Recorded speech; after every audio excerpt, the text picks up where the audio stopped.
RG series, not as much at stake, although, if he is looking to earn an invite via the overall leaderboard as the season progresses, this event's going to matter a lot. These points matter a lot, so don't want to diminish that too much. And of course, the trophy, as you saw on the table, available for both players. I'm here in the booth with Devin, aka Doomweek, one last time. We have Azorius Control versus Mono Green Devotion. Cliff Boyardee on the play as the #1 seed. Break it down for me. Who do you like? How's this going to play out? I mean, as far as the matchup is concerned, we have Cliff, the 1 seed, Garrick, the 3 seed. So Cliff being on the play is extremely important in this matchup. Just being able to get onto the board early with elves and maybe kind of, turn 1 elf, turn 2 Kiora is a really, really good start here for Cliff. Garrick does have a couple of copies of main deck temporary lockdowns.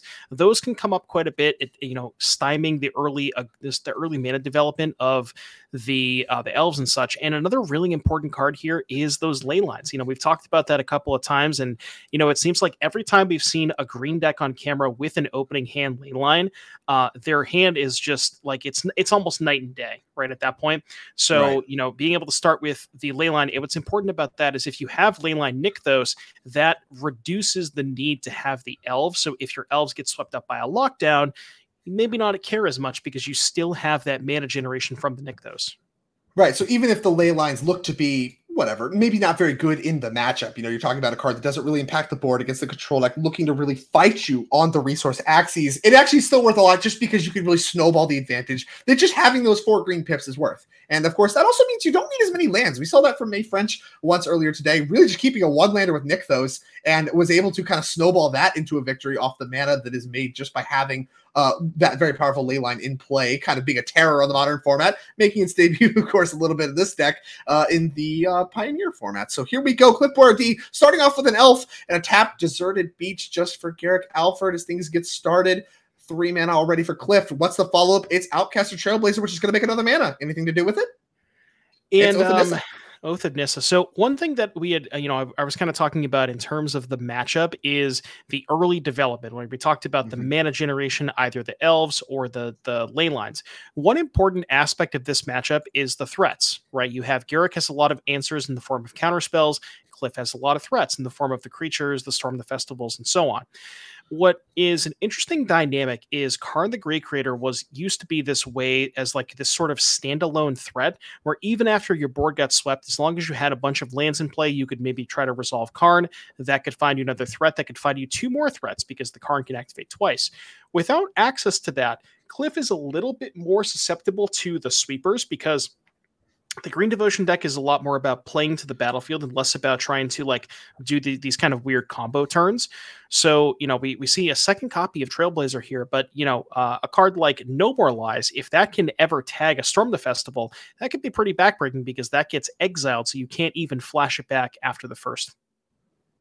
Wow. Yeah. I mean, that could make a huge difference because we've seen that come up very directly as far as things like Spell Pierce and stuff like that is considered. Just countering the front half of the Storm of the Festivals and the back half gets tagged. Now, here comes a lot of pressure here.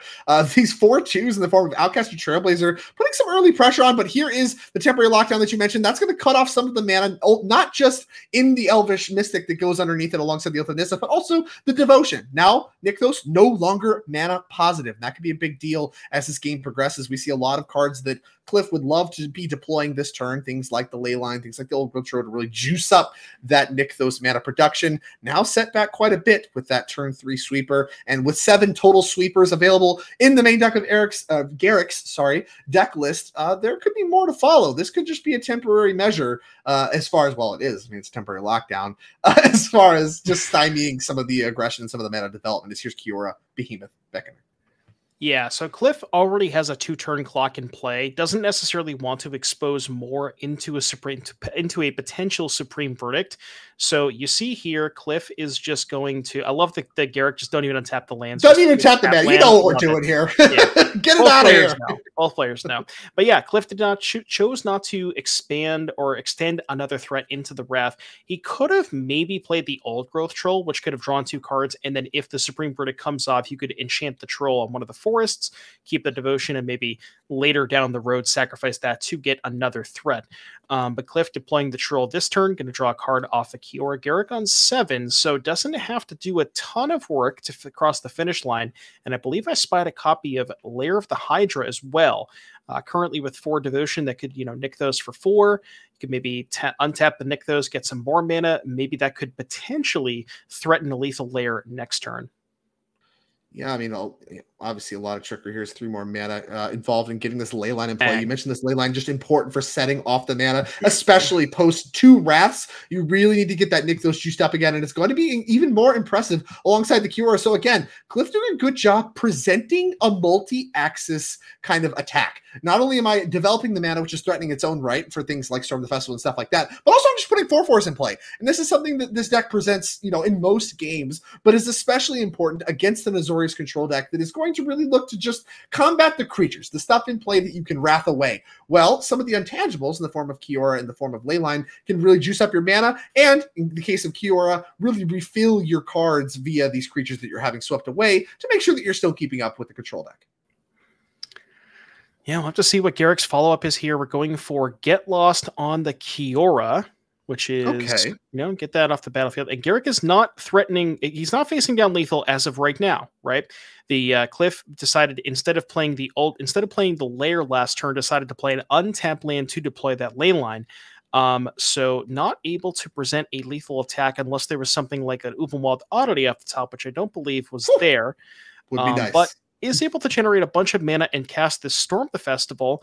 So let's see if Garruk has a counter spell. Now I'm going to do some math here. This is 7, 8, 9 mana, which is exactly enough to, I believe, 1 floating, pay the 2. And yep, the Storm is going to resolve. So if we talked about Normalize against Storm, well, if you have 3 mana floating, not quite as good as you'd want it to be.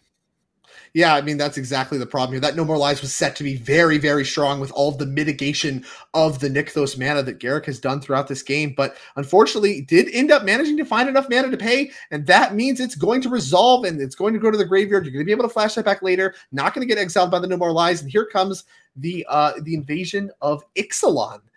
Which is going to be another cantrip. And of course, we found a Old Growth Troll number 2. Not going to cantrip thanks to all the Outcaster Trailblazers going away, as well as the Kiora that was picked off by the Get Lost. So all these creatures are putting in play, not going to cantrip. The invasion is, and Ulvenwald Oddity is found.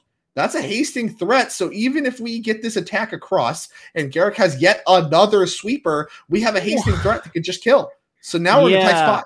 Well, interestingly enough, there's a card in Garrick's hand. It's an alternate art card. I think it might be a Farewell. There is 1 copy of Farewell in Garrick's deck. But as you mentioned, because this troll coming in is going to put Garruk to 3, even if Farewell is able to clean up everything, creatures, enchantments, all that stuff, that Oddity is going to be able to close out the game, and the Lair of the Hydra as well. So it looks like, yeah, we're going to go for the Farewell. But I mean, the Lair of the Hydra on the battlefield, that's just face up. We should be going to game number 2 here in just a moment. Yeah, and can't even hit enchantments because the temporary lockdown comes offline. Well, here comes the Lair of the Hydra. Going to attack with that. And that's going to be good enough. Don't even need to deploy the Oddity. Did the math real quick. Yeah, that's 4. And you're only at 3 life. So, Cliff Boyardee, I mean, really kind of got away with it. I mean, there's 3 sweepers. You're talking about the sweepers against this Mono Green Devotion deck. I mean, he cast 2 of them, was even got the 3rd off, got Farewell off as well. Still not good enough. The creature lands, and of course, Oddity being a hasting threat, still was enough to punch through and end up finishing off Garruk Alford in game number 1. And like I said, the play draw mattered. I think Cliff being on the play was a big part of that recipe, but I mean, the matchup looked to be pretty hard thanks to all these new cantripping creatures and the addition of Ulvenwald Oddity as the new win condition. Yeah, and we talked about that the game kind of being played in stages where you have stage 1 fighting over mana, stage 2 fighting over threats. Garruk was kind of able to fight over the mana, but Cliff was able to, I think that the hard casting of Leyline that 1 turn was able to give Cliff more than enough mana to have, exactly enough to be able to go 6 plus 3 to be able to go Storm, pay for Normalize. So yeah, that was a very, well played game, and we'll have to see if anything changes for Garruk when he's in the play. Yeah, exactly. So let's take a look at the sideboard one more time. We've seen Garruk and Garrick's list quite a bit. It is the same: 4 Cutzel's Flankers, 3 Mystical Dispute, 3 Regal Caracal, 2 Shark Typhoon, 2 Temporary Lockdown, and 1 Gahira the Orphan Guard. You're up against Cliff Boyardee, the only thing standing between you and the Energy Championship. How are you sideboarding for the Mono Green Devotion matchup? I this is kind of tough because, we've seen this Azorius control deck play against these more interactive decks, and the common plan against them is to board into the more creatures like Regal Caracal and Cutsel's Flanker. I'm going to be honest with you. I don't think these creatures line up that well against Cavalier of Thorns and Old Growth Troll. So I don't think Garruk is going to be reaching for the cats in this particular matchup. May still want to go towards the Shark Typhoons as just a way to be able to hold up a threat while holding up interaction, and then probably going to go towards the extra lockdowns as well. Okay, so a little bit of sideboarding, maybe 4 cards max kind of changes. Not a lot of heavy sideboarding. Now let's see if that's different for Cliff Boyardee, who's up a game, 1 game away from being your Pioneer 5K champion. We have 3 copies of Pick Your Poison, 3 copies of Tail Swipe, 2 copies of the Stone Brain, 2 Unlicensed Hearse, 1 Emrakul the Promised End, 1 Obstinate Baloth, 1 Cityscape Leveler, 1 Arasta of the Endless Web, and a Tranquil Frillback. How are we sideboarding for the Azorius Control matchup? I guess you could go towards Pick Your Poison to help fight over temporary lockdown. That's probably step number 1. Past that, I'm going to have to read the text on Arasta. I think it's, let me just pull it up real quick. 4 mana, 3/5 reach whenever an opponent casts an instant or sorcery spell, make a 1/2. That one's interesting because, I guess it's like still not that great against sweepers. You make a bunch of stuff, but maybe wants to go towards that. But definitely the Pick Your Poisons and potentially the Emrakul, the Promised End. I think we're going to end the Cityscape Level. I like those cards.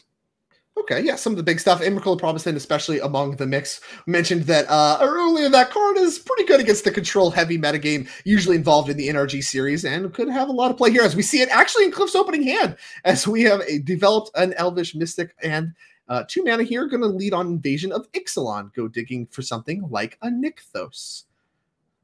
Yes, we did bring in the Emrakul. Not a lot of great ones. Did find a Nykthos, actually.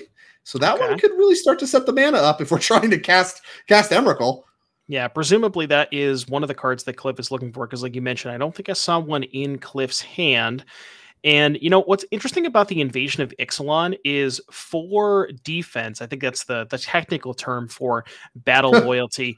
4 is kind of a magic number because Old Growth Troll can flip it by itself, and that additional threat could be very, very relevant when the belligerent Regisaur. That threat could be very, very important when fighting over the kind of the 1-for-1 and the spot removal of Garruk. So notably, Cliff Boyardee there off the Invasion of Ixalan had the choice of a Nykthos, actually chooses Cavalier of Thorns from among the mix, a card that not only helps you find Nykthos, but can get you a little bit of value if you get Wrath away. And we're actually going to start attacking the Invasion of Ixalan right away with the Elvish Mystic. So yeah, already working down those defense counters. A draw, no third land for Garruk Alford. We're going back to Cliff Boyardee. Oh, that is tough. Yeah, very quickly. Yeah, if we don't have lands, we have spells. That Kiora not going to work. Straight to the graveyard. Needs a land here. Does find it. It's Field of Ruin. 3 mana, temporary lockdown. Going to grab all the permanents in play. Of course, except for itself. And back to Cliff we go. 3 lands. Make that 4 with whatever land he chooses to play now. Not quite at Cavalier mana yet, but we do have the oddity. Start attacking right away. 4 points of damage at Garruk. First blood in that regard. Back to Garruk we go. Yep, and I saw a Deluge as well. Funny it's another white, though. We don't have 2 blue. 2 white. Well, we still get to go Wandering Emperor main phase and Oddity, and I think Garruk is just kind of praying that Cliff does not have an untapped land to slam the Cav. We both know that Cliff does, so there's the unfortunate news there for Garruk as the Cav comes down with the Lair of the Hydra still there as well. Although, notably, the Lair of the Hydra, Cliff he misses 2 Storm the Festival, but no lands and no Nykthos means that, there's maybe an opening here for Garruk. Now, remember, during sideboarding, Garruk does have access to those Cutsil's flankers. I wonder, or slamming at the ferry, I wonder if the Cutsil's flankers did come in, because this would be a really good spot for them. There's 2 storms in the graveyard. I don't know if they did come in, but if they did, Garruk really wants to draw one of those right now. Oh, yeah, as we untap both our blue-white lands. We slammed Teferi there, Hero of Dominaria. Kind of really the first time we've seen this card kind of coming down, and maybe a little precariously for Garruk Alford. Draws a card, untaps 2 lands, and of course he had the option there to -3 and pick off that Cavalier of Thorns, cutting down not just the devotion, but the threats on the Planeswalkers. But of course there's a Lair of the Hydra still that you have to consider. With Field of Ruin tapped in order to make all of this happen, really kind of cutting his losses, getting a card out of his Teferi, really trying to guarantee that he continues his land drops and go digging for some sweepers. We're leading off with a 3 mana card. It's okay. Well, we have Outcaster Trailblazer. Maybe he's thinking again about that. Emrakul, Leyline, and Outcaster Trailblazer, the leftovers for Cliff Boyardee. And it's going to be the Outcaster Trailblazer is going to be played. And a mana made. Bring back a mana, has 4 mana potentially, and we are going to fire up the lair. So now we can try to pick off both Planeswalkers. We know that's probably not going to work, so there is Get Lost on the Cavalier. We'll see if he's interested in exiling that one to put a card on top. Gets 2 maps for his trouble no matter what. Presumably you would, because you have 6 mana in play. Maybe you want to just put the Storm the Festival on top to see how far are we from just Emrakuling? 6 mana. I see creature, battle, planeswalker, sorcery. So I think we have 4 types right now.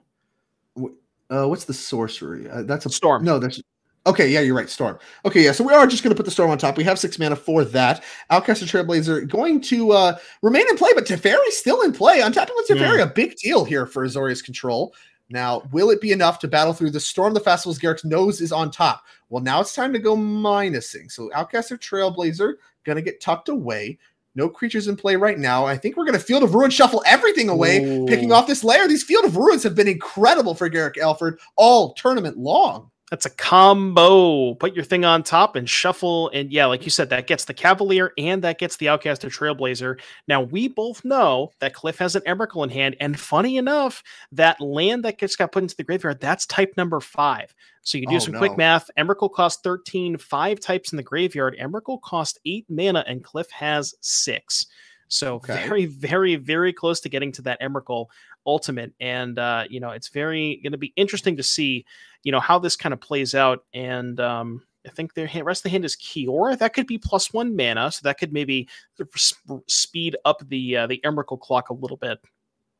I think we see Memory Deluge, Mystical Dispute, the cards in hand for Garrick. So even if we cast the Emrakul, we're going to be able to counter that. So the trigger will still happen. But as of right now, we have a counterspell dialed up and ready to counter the Emrakul. Leyline added to the mix, chooses not to cast it. Instead, wants to get his Memory Deluge off. And an important Memory Deluge for him to get off as he finds a pile of counter magic, lots of different spells to look at. I think I saw No More Lies, March of Otherworldly Light, all kinds of stuff among the mix there. Made his decision very quickly. Did Garrick Alford. Also untapping very quickly. Has to be thrilled to untap with Teferi once again.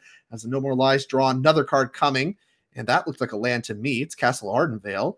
Lots of options here. How will Garrick proceed in the face of Kiora? Another Leyline. That is not what Cliff wants to see. Not quite. You mentioned how the mana gets really set off with these Leylines and Nykthos. Well, without the Nykthos, these Leylines look anemic. Now, of course, if we find one at any point, we can start to flash back the Storm the Festivals in the graveyard, cast Emrakul, just do all the fun stuff. Emrakul. And here's the thing, though. I mean, it's a question of how much does the Emrakul even do? We know about the Mystical Dispute, so the Emrakul is just going to get countered. How is taking Garrick's turn when you don't have anything in play that relevant anyways? It's not clear exactly what Cliff could be able to do. I mean, I guess like maybe you could minus the Teferi and minus the Teferi, exile, you do the lockdown, right? So tuck your own lockdown, then you get some more stuff back, and that's like kind of good, I guess. But now with this flashback Memory Deluge, I mean, I mentioned it time and time again, as soon as that flashback happens, that is the sign. Azorius Control turning the corner. Even Emrakul might not be enough to get out of this for Cliff Boyardee, and it's beginning to look more and more like we're going to see a game 3 off the back of the very powerful hero of Dominaria himself, Teferi. And we also have a Narset, which can start to work alongside this Gaia Reach Sanitarium. Teferi allows you to do it twice. We can really start to deny draw steps for Cliff Boyardee, a lock we've seen Garrick assemble before in this tournament. That's nice. I didn't think about Teferi untapping Gaia Reach to just double Narset. Well, I guess, no, it's not double, right? Because if you activate it on your turn, they're drawing a card because they... You're right. Yeah, that's not even good. Yeah, I'm just so silly. Okay, so on draw step, draws allowed to happen. So actually, Garrick said, yeah, you're good to draw, and there is a forest. Is that enough? Do we have, with mana. Kiora, Emrakul mana? Yeah, we're counting it up. I'm pretty sure that's enough. So we are going to find out if this Emrakul is enough. Is it good enough? We're about to find out. Yeah, I'm not sure exactly what we're going to be able to do with it, but we are going to certainly find out. What's interesting about this is Garrick had the decision to play the Field of Ruin last turn, chose not to. So now what Cliff can maybe even do is you can go to Teferi, tuck itself, and then field the shuffle it away. You could go to Teferi, the lockdown, shuffle away the lockdown, but then I guess the Teferi is still in play. There's a lot of things to consider here for Cliff.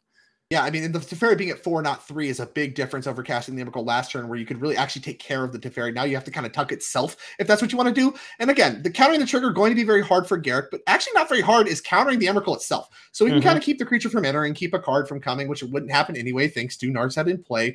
We can just stop some of that stuff, and we'll see if he's interested. And actually, okay, yeah, we're going to go ahead and activate the Sanitarium right now, which I believe gets Cliff Boyardee's last card, which is just a Leyline. We know that. We're going to go ahead and discard a temporary lockdown. Now, all these options here for Garruk. What does he want to do? It looks like 3 steps ahead.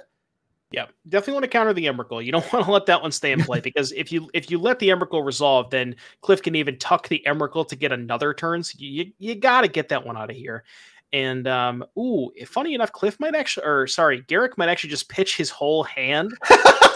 Just pitch all your cards. I have nothing. Yeah. What do you want from me? As he's going to lose him anyways. March. Yeah, why not?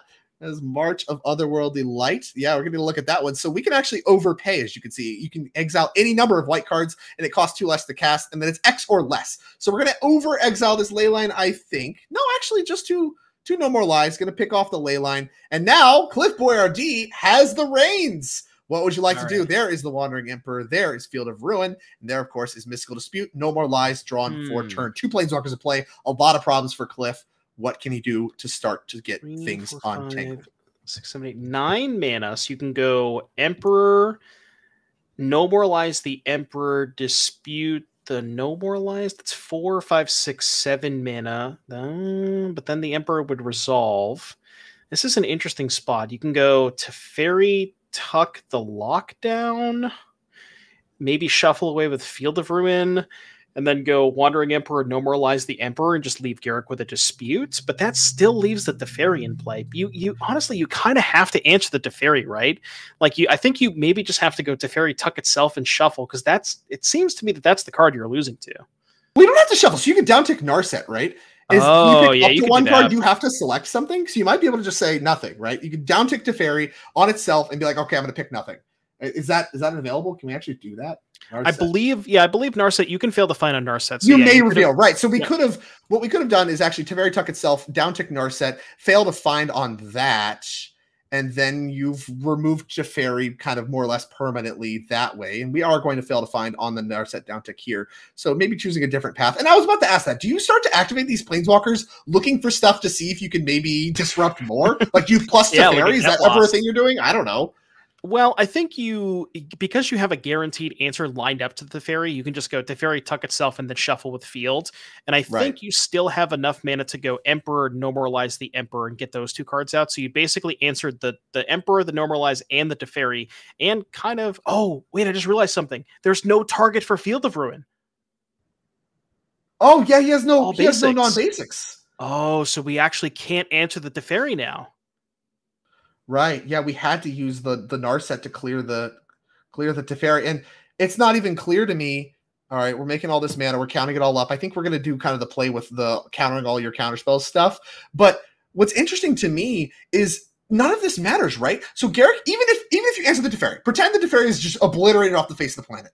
What's left? Gaia Reach Sanitarium and Narset. So when Garruk gets his next turn, there's no cards in Cliff's hand. He's locked. Right. He's just locked by the Gaia Reach Sanitarium plus Narset. You have to get rid of the Narset. Maybe you have to Teferi tuck the Narset? Okay, well, getting some power in play does change things and does give Cliff a card to work with. So this actually accomplishes something similar. Yeah, so the invasion actually does put a card in Cliff's hand. So maybe Cliff can put, even if Cliff bricks off of this and draws a good card, you could just discard whatever the brick is, but does find a good card here. So is going to be able to discard whatever card he draws and then still be able to slam that Cav next turn. But he's still got problems to solve that goes to hand, Cliff. You want that one in your hand. You still got problems to solve as far as these Planeswalkers still in play. And Garruk, of course, getting to untap. We have an Narset activation. We have a Teferi Plus. We have Gaia Reach Sanitarium and all kinds of utility lands beyond that. There are problems. So we're going to start very quickly in the extra turn with a plus. I see Otawara and I see something else. Yeah, you almost wonder if maybe Cliff thought he was going to be able to activate that Field of Ruin, and that's why maybe we decided to use the Narset first. But yeah, I kind of like your line of just Teferi tuck itself, Narset failed to find. That would have at least answered the Teferi. But now, as you mentioned, this Narset plus Gaia Reach Sanitarium is kind of going to lock Cliff out of the game once that Cavalier is cast. Now, 3 steps ahead, also another answer to the Cav. So, I mean, it might just be curtains right here because Cliff is really not going to get a draw step the rest of the game. Right, and we have a blocker lined up for the elf already in the form of Restless Anchorage and the Castle Ardenvale. So we have that covered 10 ways to Sunday. Yeah, we're going to start the Gaia Reach Sanitarium block. George DeBoer, please cover your eyes. Keep playing your aggro decks. Don't watch any of what's happening right now, as here comes a draw discard that's going to happen. I was going to say Cliff found a Boseiju, and I actually wonder if maybe you discard the Cav there and just Boseiju the Gaia Reach Sanitarium. Because you know the Cav's, you know the Cav's going to get countered, right? You know that the counterspell is face up. I mean, I don't know. It's How many Boseijus does he have in his deck? Can we map and find another one? Is that a potential? There are two. Okay. So we could use these map tokens on the elf to both try to power through this Anchorage and maybe, if not, find just another Boseiju. I mean, you're right. The Boseiju offers a lot, right? We're talking about having some potential blockers for the elf as far as attacking down some of these very low loyalty planeswalkers in the form of the mana base that Garruk has here with the Restless Anchorage and the Castle Ardenvale. And the maps can kind of disrupt that a little bit. And here's a ley line. Can't imagine we're keeping that one on top. There goes a counter. Probably don't want that one. I guess the map... Well, it's weird, right? Because you have the Restless Anchorage, so it's possible that maybe you keep the ley line here and then graveyard it on the second map to guarantee you have a 3/3 to be able to attack past the Anchorage. But then at that point, Garruk can just go say, okay, I'm going to make a token with Castle Ardenvale. But then if Garruk makes a token with Castle Ardenvale, maybe you can resolve the Cav. Yeah, this is such a weird tough spot. Yeah, that's a really tough spot here for Cliff. I mean, he's doing his best. Emrakul, the Promised End, maybe actually confirmed to be a different story every time.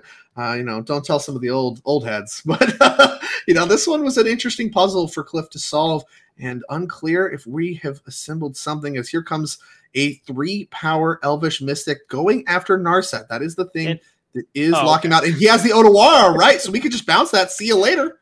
Right. Oh, we can bounce the Narset. Now we're just getting cute. Come on. Because now we can activate it 2 more times. Still have the counterspell up for the Cav. Let's go. Yeah, we still got the counterspell up for the Cav, which is important because otherwise Cliff would get a card out of the Kiora, right? So that would keep things going as far as like the Sanitarium lock not actually working. But now if Cliff does cast the Cavalier, he is not going to resolve. It's just going to get countered by the 3 steps ahead that is face up thanks to the last Narset activation. I don't know what outs look like here. Garruk just not canceling it. Okay, it's countered. Now with Narset and Gaia Reach, you're locked. And Cliff has no cards in hand. I guess the Elvish Mystic is Cliff's only saving grace, where I guess maybe you have to hope that Garruk goes tap it, like use Narset, don't leave enough mana left over for a chump blocker, or maybe doesn't find a removal spell for the elf off of this Narset. But other than that, yeah, this one should be basically just about all over. Maybe Cliff can find the second Boseiju to break up the Sanitarium loop. But that's, again, that's kind of why I think maybe Cliff wanted to take that Boseiju and that, knowing that the counterspell was there to just break up the loop and, unlock the draw step last turn. Yeah, I mean, I don't know that any roads lead to Rome with 2 planeswalkers still running in play. Yeah. Even the Boseiju's not really worth a whole lot. As here does come Sunfall. That'll answer the 1 creature. The 2 lands will untap with the Teferi Hero of Dominaria uptick, which will allow Garruk to continue the draw step lock. And that's going to do it. Garruk wins game number 2 over Cliff Boyardee. His take on Azorius Control looked to be a tight one there. We really weren't, didn't know how things were going to pan out. The Teferi looked to be a tough spot. The Emrakul that was in opening hand looked like it was going to be very impactful until, it wasn't quite enough. Even with the trigger, even with biting a counterspell, still got the Narset Sanitarium loop, and to 1 final game we go. For all the marbles is this single game, and we see Cliff reaching for the sideboard a little bit. So we're going to take a quick look at the sideboards as well, as Cliff seems to be making some adjustments in his mono green devotion list. So you saw kind of how things play out. You saw Emrakul not be enough there on the draw. Any changes you want to make now for game number 3 from Cliff's side? He clearly has some he wants to make.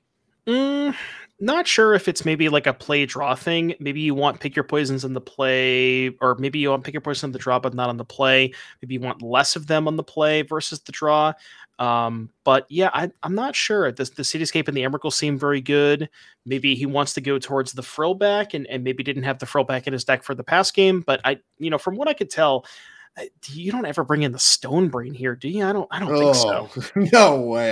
Gosh. I mean, maybe. I mean, if there's some specific things like sweepers or stuff that you want to go through and try to get, that maybe is impactful, but that feels really narrow to me. When you, it costs a lot to include these cards that don't have any green pips in them in your Green Devotion deck. So yeah, like you said, maybe actually I do like the notion of kind of trimming a little bit on pick your poisons when temporary lockdown is less likely to devastate you as hard, and you're able to kind of get out in front of it. And let's take one more look very quickly for one actual last time at Garruk Alfred's deck in his Azorius control. So we saw the temporary lockdowns come in. Didn't really see any of the Regal Caracal stuff in Shark Typhoon, so maybe correctly predicted by you. But what we did see is Mystical Dispute. Talk to me about that. Is that something we want here again in game number 3? I think we saw some Mystical Disputes there. Yeah, it's possible Garruk just doesn't feel like he has enough counter, like I should say hard counters, but Mystical Dispute's not even a hard counter. So, but yeah, maybe he just wants a higher density of counter spells to be able to fight over those larger spells like the Storms and the Old Girl Trolls and the Calves and all that stuff. Because Dovin's Veto doesn't handle any of the creatures; it only handles the Storms and the Kioras. So maybe just wants more counters and it decided that there was enough cards that he wanted to bring out. Not entirely sure what came out though. We saw a lot of these cards in that game. So yeah, I don't know. The disputes do kind of make sense. Maybe it's a play draw thing where Garruk wants them to play, but not the draw. Yeah, and then also, I guess there are blue spells in the mono green deck, right? We're talking about Kioras, we're talking about Ley Lines. If those are things that you can actually just tag for 1 mana some amount of the time, maybe that's good enough. As Garruk on a mulligan, looks to be Cliff as well, also on a mulligan. Remember, Garruk Alfred, member of Team Flex Slot, number 9 on our leaderboard, has to win this event. If he loses, he will miss the NRG Championship invite for Season 1 by a single point to Connor Mullally. It will be Harrison Canfer and Connor Mullally. Garruk Alfred, of course, looking to usurp Connor Mullally's current lock on the NRG Championship slot. But again, he has to win the event. For Cliff Boyardee, unfortunately for him, it's just the normal spoils to the event. The $1,200, the 30 points, the RC invite, all the goods that come along with that. And of course, all the Ultimate Guard swag we cannot forget. Shout out to Ultimate Guard, the official sponsor of the NRG series, with providing our top 8 with Boulder deck boxes and the entire top 16 with the incredibly hard to find, because they are so good and cannot stay on the shelves, Katana sleeves. So these players looking at some mulligans, ton on the line. Maybe you can argue a little bit more for Garruk, but still plenty on the line for Cliff Boyardee as well, as he has become quite an NRG mainstay as well in his chef hat, making his way up the leaderboard over the course of Season 1. And I'm looking to see a lot more of Cliff in Season 2, starting, of course, in Chicagoland with a 10K Modern Showdown. Interesting. I'm looking at this mulligan from Cliff, and we're actually eyeing the Ley Line onto the bottom. Now, there is no Nykthos in hand, so maybe thinking about just wants the extra card and, but yeah, it looks like we're going to take the gamble. So we're going to go ahead and deploy the Ley Line, and let's see if we draw the Nykthos here for Cliff.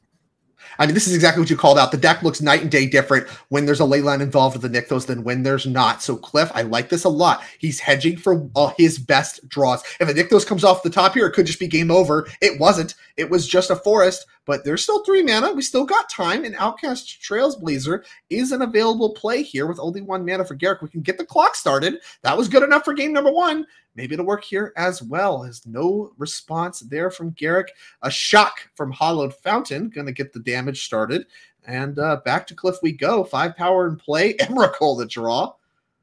Interesting that Cliff decided to play the Trailblazer instead of Plot. And I guess maybe just wants to prioritize the damage next turn. Presumably, you kind of expect that the creature to get removed regardless. And yeah, it looks like we're going to no more lies the Troll. That's going to be an attack in for 5.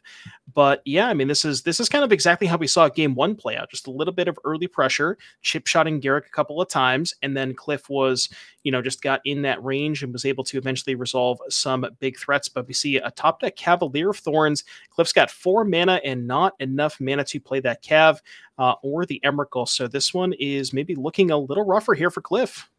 Yeah, and there goes the Outcaster Trailblazer thanks to Marcher of the Otherworldly Light, pitching a temporary lockdown. And as you mentioned, not plotting the Outcaster Trailblazer does get more damage started, but because there was no land found for Cliff does mean that he doesn't have the mana to cast the Cavalier of Thorns. Here's another copy of Old Gold Troll. That one's going to eat another copy of No More Lies. Llanowar Elves laying the beatdowns once again, and no Nykthos off the top. No even ways to find Nykthos. No Oath in this. No, Invasion of Ixalan means that this draw is really starting to fall apart. There's land number 5. Is it just in time? Well, we'll see.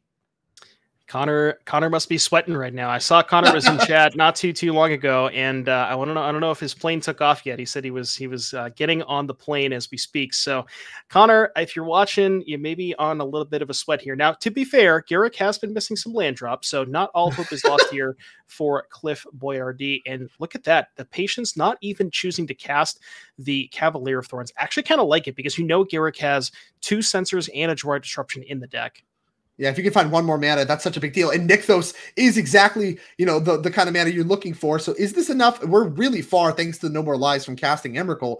Is this enough to pay for No More Lies with the Cavalier? It looks like the answer is yes. 5, 6, 7, 8. Yeah, you actually have 8 mana. Yeah, so 5 mana off of the Nykthos. They'll be able to pay for No More Lies. Now there are 2 No More Lies gone, but what this Cav does is it actually puts types into the graveyard.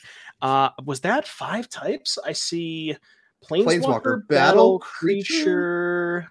It might be. I think just Creature. I think 3 types. Elves. Yeah, it looks like 2 Elves, Cavalier, Battle, and Kiora. So 3 types, which means the Emrakul costs 10. We now have 8 Devotion in play. That's 11 mana next turn.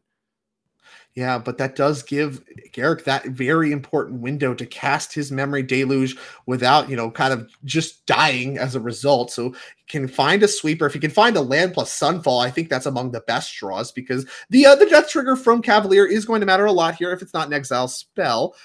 What does he have? He does have land number 5. Is it Sunfall? Oh my goodness, it's Sunfall. Ooh. Sunfall is massive here because that cleans out the Devotion. Not nearly enough mana to get even close to that Emrakul. What a massive break here for Garruk.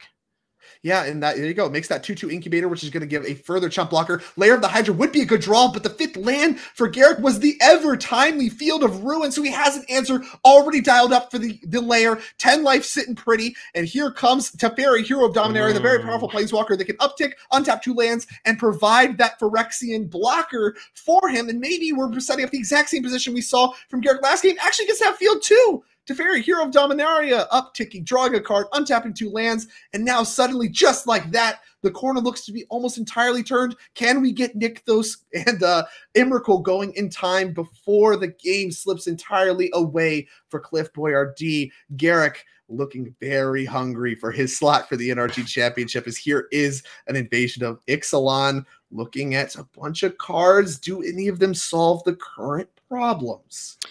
Looks like there was a copy of Cavalier of Thorns, which is something because that can, maybe get Cliff access to a little bit more Devotion, try and get towards that Emrakul. I think there was also a land, a Kiora, and not a lot else. We are going to go for a Cav. Yeah, it is a Cavalier of Thorns. So this one, again, can start to fill the graveyard even more. And is going to be castable for 5 mana off Nykthos. Only 1 mana floating, though, so susceptible to No More Lies and susceptible to the Mystical Dispute that we see in hand. So there it is. You mentioned a Critical Mass of counterspells. That one's going to work. There you go. Back to Garruk we go. And he has everything. You see Cliff just head sinking in hands, and I can't blame him. This has got to be demoralizing. Just a little too late for all of the things is his draws. And yeah, now away goes the Leyline, which disrupts the Nykthos mana, makes Emrakul even harder to cast. We have Field of Ruin covered for the lair. Could even Field of Ruin the Nykthos if we wanted to. All roads leading to Rome for Garruk as it stands right now. The question is, can Garruk slam the door on the game? Well, Narset's going to go digging to try to find something to do just that. Farewell. Yep, Supreme Verdict and Memory Deluge. We found the Farewell. So that actually exiles the graveyards. That's kind of relevant. Yeah, definitely relevant against the Emrakul. Really, I mean, Garruk pretty much just has everything except for that Gaia Reach Sanitarium to kind of lock Cliff out with the Narset. And I believe might have been a Storm the Festival off the top here for Cliff. That's a pretty good one. Is that the best draw? Yeah, I mean, that's such a crazy good draw. Does Garrick have another counterspell? Look at Storm the Festivals there. That's 3 green, green, green. Look at the top 5. You can grab 2 permanents, mana value 5 or less, put those right on the battlefield. And of course, it goes to the graveyard to be cast again later. Now, the leftovers, 2 lands farewell for Garrick. So, I mean, he doesn't actually have any kind of answer to this. So he was thinking about using the Field of Ruin in response, but I actually think that Garrick doesn't want to do that because he's kind of okay with Cliff hitting the ley line. And it looks like Cliff found some pretty good ones here. There's an Oddity, a Cityscape Leveler, and an Old Growth Troll. Certainly going to be taking 2 of those. Yeah, I mean, the Oddity allows you to start to pressure these Planeswalkers right away, and that's one of the biggest ways that this game is slipping away from you. If you can get Teferi off the battlefield, that's a big deal, but there is still that the Phyrexian that can block. And Farewell, of course, that's going to come down. But, I mean, what can you do about Farewell? There's so many. I mean, it gets everything. Yeah, you could take an Oath of Nissa, though. So, Cliff is kind of debating, well, you could get an extra creature to kind of force the Farewell, or you could take Oddity plus Oath of Nissa, still have the Oddity declare one of the Planeswalkers, and then maybe Garrick uses the Farewell, maybe he doesn't. But because the Storm and there's so much in the graveyard, that maybe the Farewell is kind of forced anyways, even if you don't take that extra creature. Yeah, it appears to be kind of where Cliff is at. The Uvenwald Oddity is already kind of a problem. And Garrick seems to be setting up 2 Farewell, to be honest with you. Like, we're talking about Field of Ruin still untapped. That could go after the lair if you're looking to protect your Planeswalkers. And then you can Farewell, clean up everything else, and then you should be sitting pretty. Now, with a hasting attacker coming off the top and another layer being added to the hand, there's real problems for Garrick, despite the fact he's untapped with multiple of these Planeswalkers. So, this game's not over yet. There's still quite a bit of Magic left to be played for both of these players. We'll see what can be assembled here. Cliff thinking a lot about what matters here. You can attack the battle and get that going. We can attack one of the Planeswalkers, which looks appealing to me. You got to attack the Teferi, I think. The Narset is maybe not as much of a concern without the Gyreek Sanitarium currently available. So presumably you probably want to go after the Teferi. Really no point in going after the battle because even if the battle flips, the Farewell is just going to take care of it. And funny enough, you'd actually rather have the battle not flip because Farewell kills everything but does not kill battles. So you might even get to a spot where Cliff can say, maybe tack down the Teferi. Perhaps Garrick uses the Farewell anyways to clear the graveyards, but then you still have both you have the unflip battle and you have the Lair of the Hydras to maybe flip the battle on a later turn. Right. And so I think that Cliff kind of arrived at the same conclusion you did, is here goes one of the Lair of the Hydras off of the Field of Ruin. So we're going to go ahead and grab basics for both these players. Plenty of forests to work with for Cliff. And I believe all different arts. So shout out to Cliff for that horrific decision. Hate that. And, some nice matching basics here for Garrick, our hero here with matching basics, the only criteria for being our hero. Important for those of you at home. And we go back to Garrick. Needs to have an impactful turn. Remember, we have access to Farewell, but there is a Lair of the Hydra in play. So that was problematic, and we cannot forget about the omnipresent Emrakul in hand. So we're going to start with a Narset downtick. One loyalty goes Narset. I mean, Garrick still has the Field of Ruin too. So, I mean, I guess you have one of the layers covered. Let's see what Garrick hits off of this. Can't quite get a good look. I think a No More Lies and maybe a Supreme Verdict. I think we have a lot of options. I think we have Wandering Emperor, No More Lies, Supreme Verdict. Now, we know we have Farewell already. I didn't get a good look at the draw for turn, but the rest of the leftovers here, the cards we're looking at off Narset look to be very impressive. Almost picked a Memory Deluge there. Yeah, I love it. Yeah, it's just all choices. 4 choices here for Garrick. Actually chooses No More Lies. Interesting. So let's think about... So 3, 4, 5, 6. I guess you can go untap land, Farewell, hold up No More Lies. Because presumably you do want to cast the Farewell this turn to get those storms out of the graveyard. Right. And you kind of, if you're worried about the Emrakul, you want to make sure that there's less permanents, less things in the graveyard to be able to cast those, to be able to discount the Emrakul. Yeah, I think that's part of the consideration too. Not only discounting the Emrakul, like you said, but also get those storms out of the graveyard. And we actually still have the artifact. We don't have to name artifacts, so we still have our Phyrexian little feller there left over to block the Lair of the Hydra and keep your Narset around if that is something that you value. A good draw there, I think, for Cliff. Found a creature. Oh, we didn't hit the graveyards. Interesting. Uh-oh. Did Garrick... Oh, I wonder if we didn't hit the graveyards because there's a Deluge in Garrick's graveyard. So I guess it's weighing... Yeah. Right, it's weighing the decision between, do I want to keep 1 Deluge or do I want to leave Cliff with 3 storms? I think it was. I mean, it's a bunch of storms, but we have a No More Lies right now to keep that covered. Too. So we actually already have the first one of those covered. Now the question is, how does the game progress from there? 7 mana. I wonder how many card types we're at. I think the last time we checked there was 3, and I think there maybe still be 3. Oh, 3 plus 7 is only 10. We need 3 more mana somewhere if we want to get the Emrakul going right now. Or we need to get the Nykthos online again, which is pretty difficult to do post-Farewell, but not impossible. I believe Outcaster Trailblazer, the other card in hand for Cliff. So we have Outcaster Trailblazer, Emrakul, and then, of course, like you mentioned, some of those Storm the Festivals in Graveyard that, we thought we might want to get rid of. But, I mean, to be fair, Cliff is kind of far from 10 real mana right now. So actually, I think chat's bringing up a good point. Land was not in the graveyard previously. The Lair of the Hydra that is in the graveyard now gets the 4th type. If you plot the Trailblazer, next turn cast it, that's 3, 4, 5, 6, 7, 8 off of the Trailblazer. Untapped land would allow Cliff to get 9 mana, and that would be enough. Wow. So, I mean, that can be a big difference. And honestly, you can kind of mask the fact that you need this plot mana for Emrakul because you also kind of need it for Storm the Festival, right? Yep. So you kind of get to mask the fact that, hey, don't worry about this. You don't need to worry about this. That's actually just for my Storm the Festivals. You're just going to No More Lies that anyway. Nothing to worry about here. But in fact, there is an Emrakul that might very well be something to worry about as we are finally going to flip over that Phyrexian Incubator token there and make it into a true Phyrexian artifact 2/2 creature there. And didn't get a great look. Is that another Narset? It's not great. Not that bad. Yeah, pass on back. So Memory Deluge up. No More Lies still available. Force the draw. All right, so we got some mana. Now is it Emrakul time? I believe it might be. Assuming that the land was the 4th card type, we can go Trailblazer, make a mana, and then 8 lands plus the Trailblazer floating mana. That's 9. 9 plus 4 is 13. Now, the question is similar to last game, is the turn going to be good enough? Because Garrick, as we both know, and Cliff knows as well, there is a No More Lies for the Emrakul itself. So it's like, how much is this turn really doing? The Narset is on 1 loyalty, can't really do much with that. And yeah, there's not a ton else to do with Garrick's turn, presumably. And there's Garrick. Doesn't even react. Emrakul the Promised End, the one up from the sideboard found once again.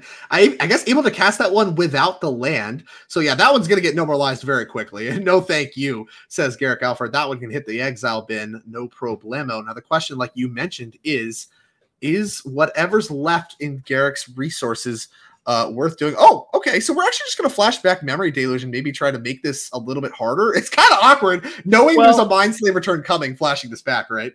Yeah, maybe you just take 2 bricks with the Memory Deluge, right? Or you maybe just take 2 counter spells because the counter spells aren't super great on the Emrakul turn anyways. So what's in Garrick's hand? I think there's a Narset and a land. So if you take the counter spells, maybe Cliff can just go like Narset, counterspell, and kind of kit you out of resources anyways. But the problem with not casting the Deluge is then Cliff's just going to cast it. And I believe you can fail to find on Deluge, correct? Let me just pull the text on it.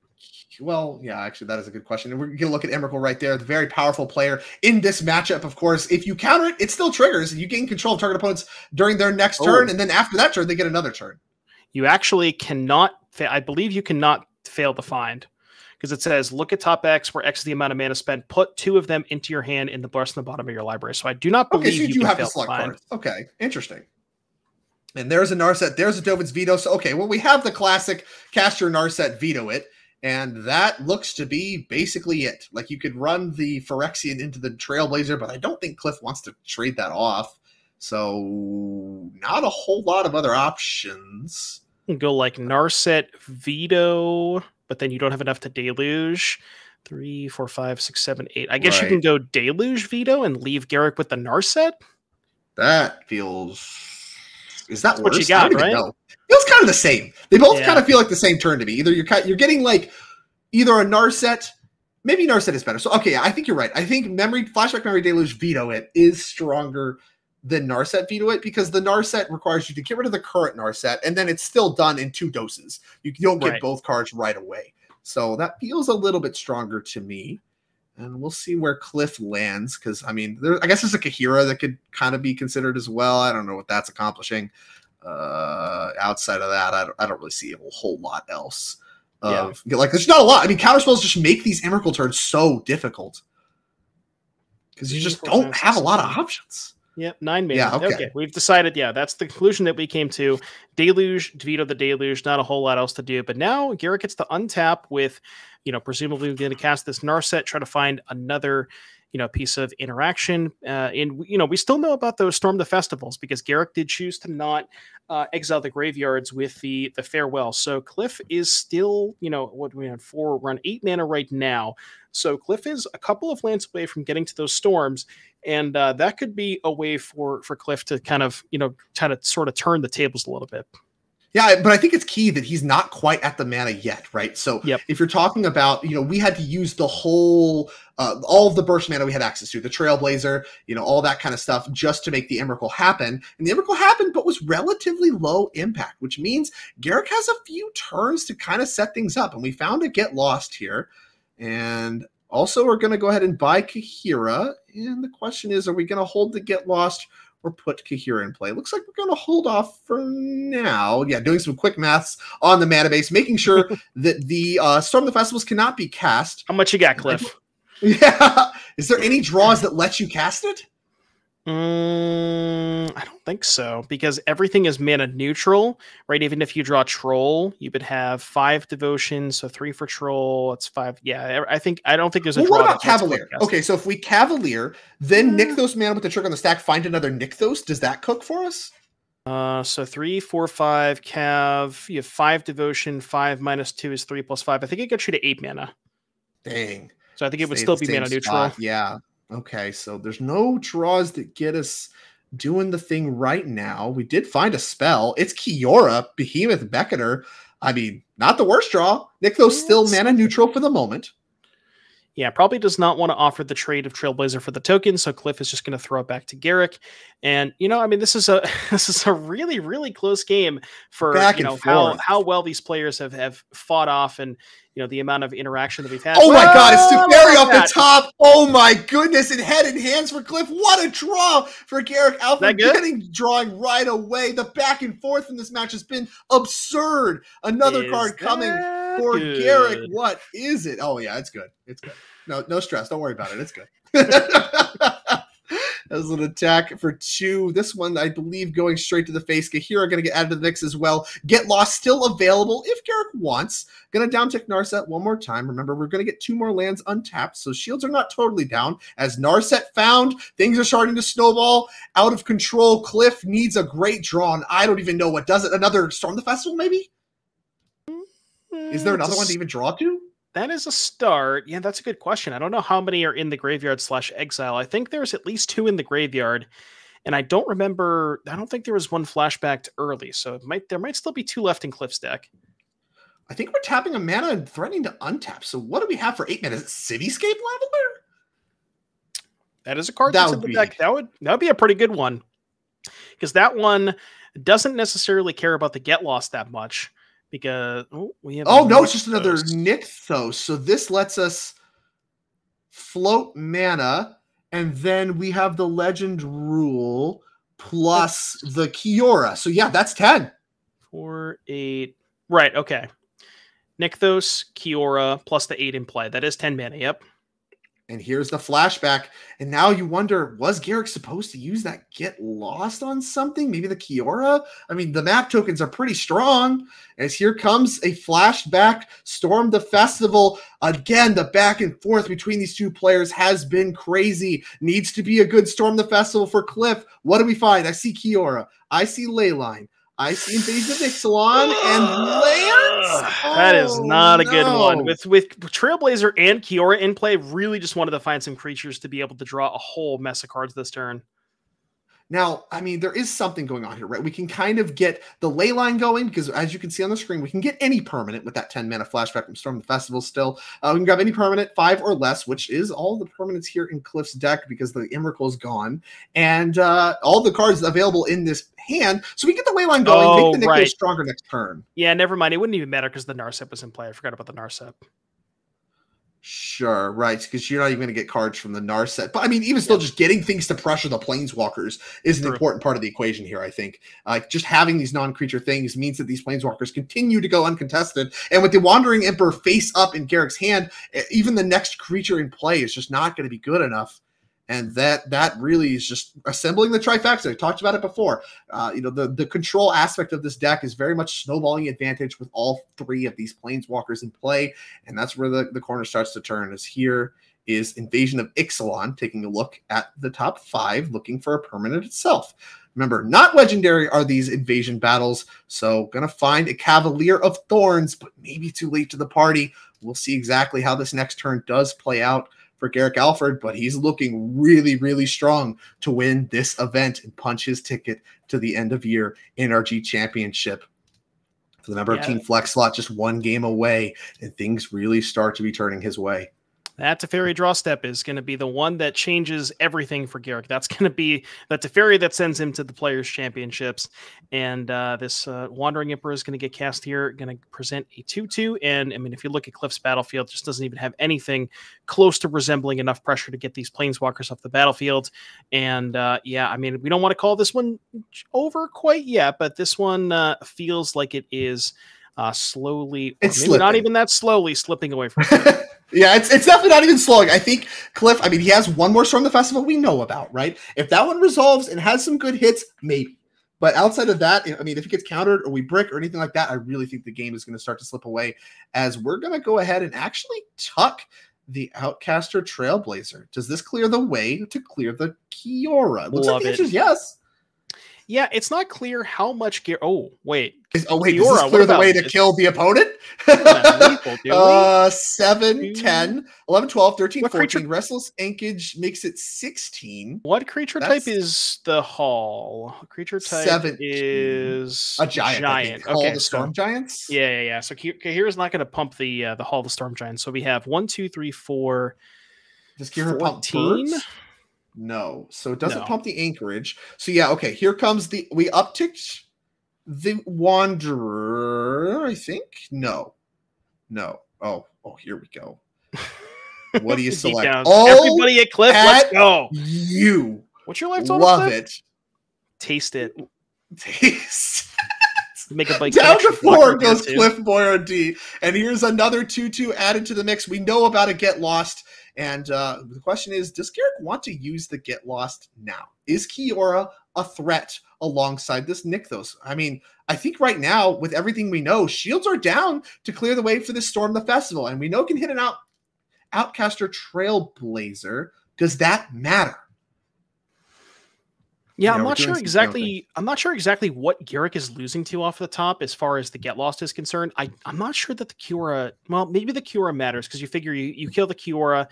Well, it doesn't even shut Cliff off of flashing back Storm because you have the ley line anyways. So even if you kill Kiora, the Nykthos makes 6. That's 6, 7. That's 11 mana. But I'm not sure exactly what Cliff could even draw. Definitely not that.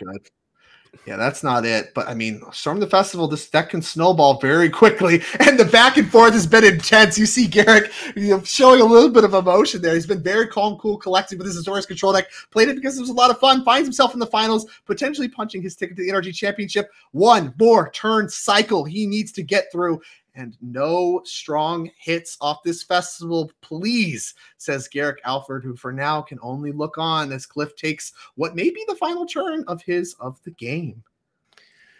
Yeah, and the interesting part about this sort of this turn sequence is we see a Cavalier of Thorns cast for Cliff. Normally, these kind of combo turns for Mono Green involve drawing a lot of extra cards with Kioras and Trailblazers, but the Narset really limits how far you can actually go with the combo turns. So Get Lost is actually going after Kiora. Now, we know Garrick does not care about the card draw, but that killing the Kiora does mean that it is going to cut him off a lot of extra mana.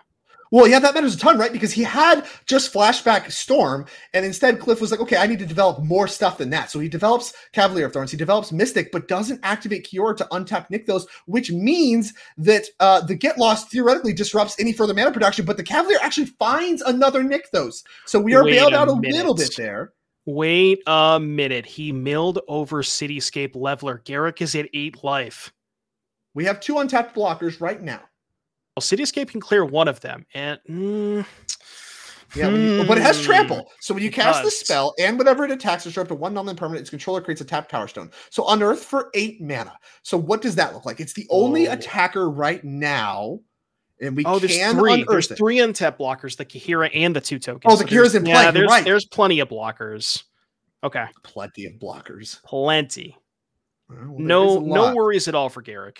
Well, there's some map tokens that can grow. I mean, is there some potential that we have to get everything in front of this leveler? Is that meaningful? Now Cliff is doing the mana math off screen. Not entirely sure exactly how much we have floating. I kind of lost track a little bit. Oh, Cliff's writing it down. I assume that the judges there, Garruk and Cliff, are doing a good job maintaining the correct mana counts. What I can tell you is the activation of Nykthos there made 3, 4, 5, 6 plus 4. That's 10 mana. So Unearth, that's going to use all but 2 of the mana he just generated. We can map. All right. We're mapping, and there's a land. I don't think that's good. Well, even if you map 2 spells onto the leveler, it's a 10-10. You kill one of the blockers. That's 10 minus 4 toughness is 6. That still only puts Garruk to 2. Right. So do you start trying to go after any of the planeswalker styles? I mean, you're dead to the hull if you just tap out, but we have some blockers on defense now. So is there chance of Cliff getting another turn thanks to the Cityscape leveler? I don't know. Well, we're mapping on it again. So the Cityscape leveler, normally leveling Cityscapes, choosing to do a little bit of exploration right now becomes a 9/9 trample. I guess the question is, can you force enough chump blocks from Garruk? And then with the other 2 blockers, is that going to be enough to survive through the Hall and the Anchorage? Because with the Sunken Citadel, I think Garruk can animate both creature lands next turn. Right. And yeah, I think we're doing a little bit of that math right now as here comes the Cityscape leveler, which is going to allow Cliff Boyardee to destroy up to 1 target non-land permanent. I think he's going to choose 1. The question is which one? A lot of great targets here.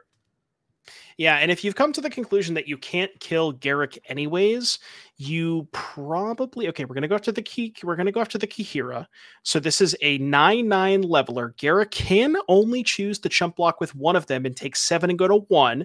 Then hypothetically you have a 2/2, the 2/2/2s, the 2 creature lands. That's 4 attackers. Cliff has 2 blockers. That means 2 get through. The 2 smallest creatures are 2 power with Cliff at 4. So I think this still might be enough for Garruk to close the finish line. I guess you have the extra damage with the one. Yeah, you have 1 extra point from the Emperor too, so that helps things as well. And there goes the leveler into exile. An impressive turn from Cliff Boyardee, staying in this game in the face of all of these planeswalkers. And Garruk is moving mana around very quickly. You mentioned you might have lethal anyway. I think he sees it as well. So the Sunken Citadel going to help animate both creature lands. Yeah, here comes the Wandering Emperor. That's going to put a counter on the Phyrexian.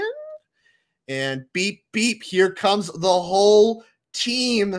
And that's going to do it. Garruk Alford is going to be your Pioneer champion. He has punched his ticket to the NRG championship at the end of the year. And what a let out of emotion there from Garruk. Really love to see it. This is exactly the kind of stuff that you play these events for. This is what it's all about, is, this season 1 sweats. And I mean, sorry for Connor Mullally, who is on his flight to Amsterdam. Hopefully he can get a little bit of luck at the Pro Tour side of things, even though, now I believe he is past Harrison Canfer. And I believe Garruk Alford going to be your 2 players added to the NRG championship at the end of the year as a result of the season 1. And it came down to the final game of the final match. It just doesn't get better than that. This is what competitive Magic's all about. I mean, that was a phenomenal match. Both players played very, very extremely well. We saw a lot of different decision points and a lot of things that was able to, Garruk had a lot of, there was that get lost in the very last turn, debating whether or not to kill the Kiora. Was a little bit scared about that leveler that came off the top, but unfortunately was not enough. And congratulations to Garruk. Yeah, and speaking of, here is Garruk. Garruk, member of Team Flex Slot, the Pioneer Trial champion, and now joining, I believe, your, peers in the NRG Championship. Congratulations. Thank you. I appreciate it. So we talked, I mean, this is the third time you've been in the interview booth so far today. You've done a ton of winning, and it's really cool to watch because each time, you know, we're talking about like very early in the rounds. Now you secured top 8, and now once again, you secured not just the victory, not just an RC invite and all the things that come with that, but the NRG Championship invite as well. I mean, just awesome stuff. And with a deck that you played, in your own words, for fun, Azorius Control. I did say that, yes. Deck was fun. I had a great time, you know, great opponents. It was great. Yeah, I mean, you know, we talked about all the things that were on the line in that last match, the emotions that were probably going through your head. Talk to me about, playing for the NRG champs at the last spot, and talk to me about what was going through your head in that last match. Honestly, I was just trying to play clean Magic. I don't think I have that great of a matchup because they can just go Elvish Mystic, and I'm sitting there with a tap land on turn 1, and they've put an Old Growth Troll into turn 3, and I'm just like, I just need the cards to go right. Just need something to fall right for me one time. Just give me one. And it happened, which was great. That was great to see. Yeah, I mean, super key. And like I said, I think you navigated it very well. And of course, Cliff's mana not cooperating very much there in game 3, but still, we created this awesome game with a ton of back and forth. I mean, both players drawing live, multiple Storm the Festivals in the graveyard, and then that Teferi. Tell me what went through your mind. You slammed that thing on the table as soon as you drew it in the mid game. Talking about those emotions. I saw it and I just immediately just cast it. I was like, oh my god, this is like the best thing ever. It was literally insane. Just like allowing me to clean up and just start drawing cards and just keep the gas flowing. Because I know I need to counter Magic because he can play a Oddity at any time and start hasting me and start putting me to dead, or even just a Storm. But yeah, it was great. It was 10 out of 10. We'll never cut that card again. We'll never cut that card again. An impressive performance from both you, the card, and everything in the peripherals. I can't congratulate you enough. That was awesome to watch. I was having a great time. I saw, exactly, the relief as soon as the handshake was extended, coming down to the final game, the final match. It's so awesome. And now here you are hoisting the trophy for you, your team. And like I said, we'll see you with the championship. So that's a big deal, locking that up in season 1. What does that mean to you? It's a culmination of all of the first half of this year and the work that you've put in. It feels good. It feels... Especially in a deck that I was earlier, we talked about how I wanted to play Burn with the other team and stuff, and now I want to have fun. So it was nice to actually win with a fun deck. So now when I go to these NRGs, I can actually play a really fun deck now, right? I can continue to have fun since I've locked that champ. So that is sick. That is nice. And you did the winning you needed to do with a fun deck. So, hey, maybe you never need to play things ever again except the decks you consider fun. All right, so one more time, I'm going to ask you, any final shout-outs? You shouted out your teammates, your card mates, all the friends involved. Anybody, Hero of Dominaria, I'm sure, earned his shout-out. Any final shout-outs as we close this show down? Congratulations once again. I've already shouted out everyone at FlexSlot, so I'm going to shout out people at my local stores. Shout out to all the guys, Felber, Logan, all the guys, Dale, Patton, that just helped me just elevate my game. I appreciate all of them. All the people that look to me and ask me for questions on my locals that I can't think of the name of in 5 seconds, of course. But shout out to everyone at the locals for sure for this one. It's been a long day. And like I said, congratulations to you. You needed to win it all, and you did. You showed up when it mattered. And to the victor go all of the spoils.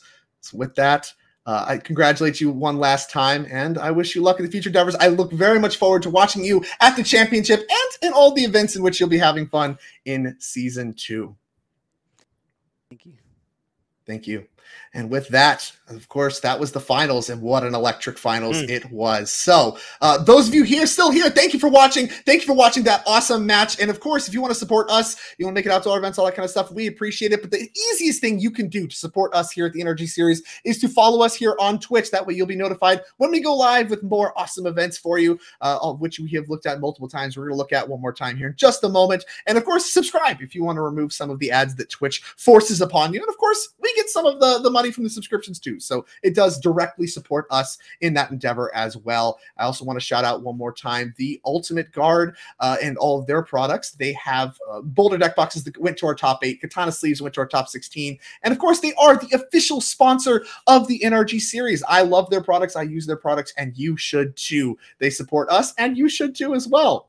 And finally, the best way to support us is showing up for season 2. If you want to be in that same position as Garrick, you want to have everything on the line, well, it starts with showing up to the first event, which is going to be in Chicagoland in July 13th and 14th, starting with the 10K Modern Showdown, and then a little bit of legacy support there on Sunday. Little 5K legacy trial to play for as well. So no Pioneer, but we're returning to Modern, one of the more popular formats on the series. And we're going to do so again at the event after that in August. That'll be August 24th and 25th. Saturday will be a 10K Modern Showdown. And then Sunday will be, I believe, standard Modern Legacy team trios. So we're going to have a team event there for you. That's a double showdown weekend, which is 2 opportunities to punch your ticket and join Garrick Alford in the NRG Championship at the end of the year. One final look at all the overall events that represent the entirety of our season 2, $65,000 in cash prizes, all kinds of RC invites and invites to everything, a ton of spoils, as you saw, including awesome trophies. We got those 2 events we just talked about. In September, we'll be in Louisville for another Modern Showdown, and then some standard on Sunday. And then last but not least, closing out the season in November, we're going to be in Indianapolis for another Modern Showdown that won every single weekend in season 2. And then again, another Pioneer 5K Showdown. Thank you again so much. Please support us in any way you can, whether it be following us on Twitch, coming out to our events, or anything in between, supporting our sponsors. There's a ton of ways you can support us, support the channel, support all we do here. But for tonight, that is all we have for you. Devin, Doom, thank you for joining me. A long day of Magic, but an awesome one at that, and a climactic conclusion. Anything final you want to say before we close it out? I mean, no, I had an absolute blast. Today was amazing. The whole weekend was awesome. Big shout out to Energy for putting these events on, and thank you for having me as a commentator. It was a blast, and I love to do it with you. And I hope you guys enjoyed all the content. Likewise, I feel the same way. Thank you to all the viewers. Again, one final reminder to follow and subscribe if you want ads removed in the future. We will be back in July for the Chicagoland event, and we will see you there. Have a good night.「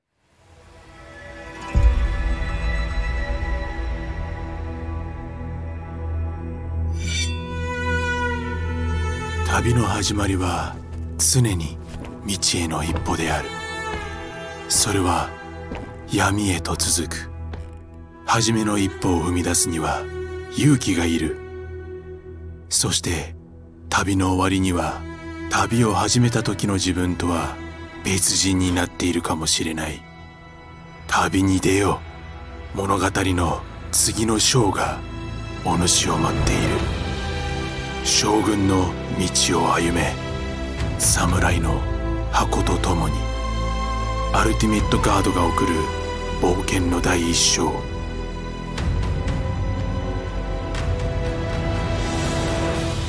刀将軍の道近日発売